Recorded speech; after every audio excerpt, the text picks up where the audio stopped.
ಬೇಸಿಗೆ ಕಾಲ.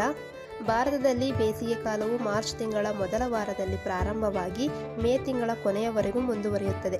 ಈ ಅವಧಿಯಲ್ಲಿ ಸೂರ್ಯನ ಲಂಬ ಕಿರಣಗಳು ಉತ್ತರಾರ್ಧಗೋಳದ ಮೇಲೆ ಬೀಳುವುದರಿಂದ ಭಾರತದಲ್ಲಿ ಉಷ್ಣಾಂಶ ಅಧಿಕವಾಗಿರುತ್ತದೆ. ದೀರ್ಘ ಹಗಲು ಮತ್ತು ಸಮುದ್ರಕ್ಕೆ ದೂರವಾಗಿರುವ ಉತ್ತರ ಭಾರತವು ಹೆಚ್ಚು ಉಷ್ಣಾಂಶದಿಂದ ಕೂಡಿರುತ್ತದೆ. ರಾಜಸ್ಥಾನದ ಗಂಗಾನಗರವು 52 ಡಿಗ್ರಿ ಸೆಲ್ಸಿಯಸ್ಗಳಷ್ಟು ಉಷ್ಣಾಂಶವನ್ನು ಹೊಂದಿದ್ದು ದೇಶದಲ್ಲಿಯೇ ಅತಿ ಹೆಚ್ಚು ಉಷ್ಣಾಂಶವನ್ನು ಹೊಂದಿದ ಪ್ರದೇಶವಾಗಿದೆ. ದಕ್ಷಿಣ ಭಾರತವು 3 ಕಡೆಗಳಲ್ಲಿ ಸಾಗರಗಳಿಂದ ಆವೃತಗೊಂಡಿದ್ದು ಇದರ ಉಷ್ಣಾಂಶದಲ್ಲಿ ಇಳಿಕೆ ಕಂಡುಬರುತ್ತದೆ. ಅದು ಕೇವಲ 32 ಡಿಗ್ರಿ ಸೆಲ್ಸಿಯಸ್ ಇಂದ 35 ಡಿಗ್ರಿ ಸೆಲ್ಸಿಯಸ್ಗಳಷ್ಟು ಕಂಡುಬರುತ್ತದೆ.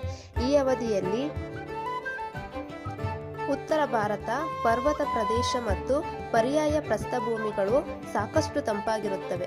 ಅಲ್ಲಲ್ಲಿ ಸ್ಥಳೀಯ ಉಷ್ಣಾಂಶ ಮತ್ತು ಪ್ರಚಲನ ಪ್ರವಾಹಗಳಿಂದ ಏಪ್ರಿಲ್ ಹಾಗೂ ಮೇ ತಿಂಗಳಲ್ಲಿ ಮಳೆಯಾಗುತ್ತದೆ. ಈ ಮಳೆಯನ್ನು ಪಶ್ಚಿಮ